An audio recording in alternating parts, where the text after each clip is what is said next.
بسم اللہ الرحمن الرحیم۔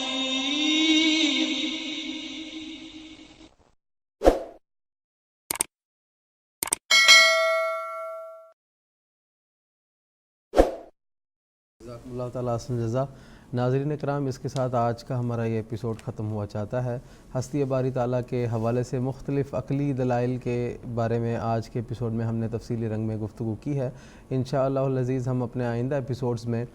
تخلیق کائنات اور اسی طرح مختلف جو سائنسی ایجادات اور جدید انکشافات ہیں اور ان تمام علوم کا قرآن مجید میں آج سے 1400 سال قبل اللہ تعالیٰ نے حضرت اقدس محمد مصطفیٰ صلی اللہ علیہ وسلم کو جو علم عطا فرمایا ہے، اس کے حوالے سے اور ان تفاصیل کی روشنی میں ہم ہستی باری تعالیٰ کے تعلق سے مزید تفاصیل آپ کی خدمت میں پیش کرنے کی کوشش کریں گے۔ یہ خدا تعالیٰ کا وعدہ ہے کہ والذین جاہدوا فینا لنہدینہم سبلنا، کہ جو لوگ خدا تعالیٰ کی معرفت حاصل کرنے کی کوشش کرتے ہیں اور اس کی طرف اپنا قدم بڑھاتے ہیں،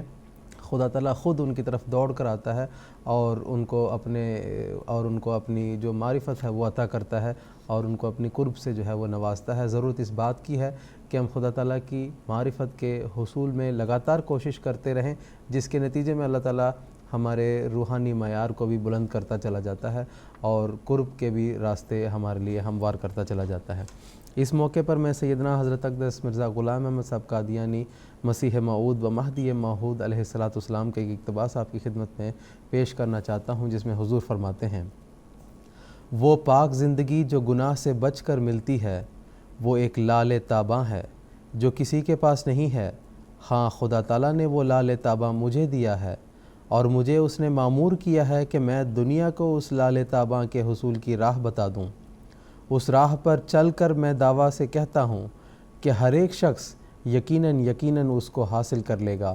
اور وہ ذریعہ اور وہ راہ جس سے یہ ملتا ہے ایک ہی ہے، جس کو خدا کی سچی معرفت کہتے ہیں۔ در حقیقت یہ مسئلہ بڑا مشکل اور نازک مسئلہ ہے، کیونکہ ایک مشکل امر پر موقوف ہے۔ فلاسفر، جیسا کہ میں نے پہلے کہا ہے،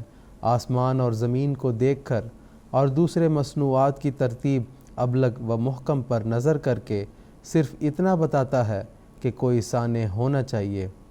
مگر میں اس سے بلند تر مقام پر لے جاتا ہوں اور اپنے ذاتی تجربوں کی بنا پر کہتا ہوں کہ خدا ہے۔